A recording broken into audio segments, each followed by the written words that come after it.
మరి ధనస్సు రాశి వాళ్ళకి ఎలా ఉంది మే నెలంతా? ధనస్సు బాణం బాణం వేసినట్టే. అవును.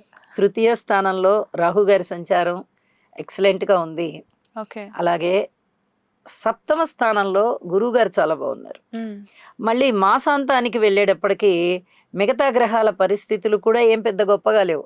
అక్కడికి శుక్రాచార్యుల వారు వచ్చారు, బుధుడు వచ్చారు, పెద్ద గొప్పగా లేవు.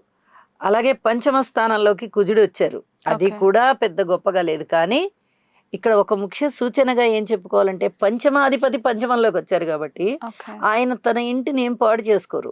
అక్కడ ఇవ్వవలసినటువంటి ఫలితాలని ఎక్కడ కూడా చెడగొట్టరు.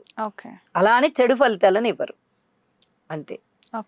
కాబట్టి కొంచెం పర్వాలేదు అనే చెప్పాలి. అన్నిటికన్నా ముఖ్యంగా ఇక్కడ పరస్పర విరుద్ధమైనటువంటి రెండు ఫలితాలు పోటీ పడుతూ ఉంటాయి. ఒకటేంటి, అర్ధాష్టమంలో శని గారు ఉన్నారు. రెండోది ఏంటి, సప్తమ స్థానంలో గురువు గారు ఉన్నారు. నువ్వు ఏమన్నా చెడ్డ ఫలితం ఇస్తే నేను దాన్ని మంచి చేస్తా అని గురువు గారు అంటుంటారు.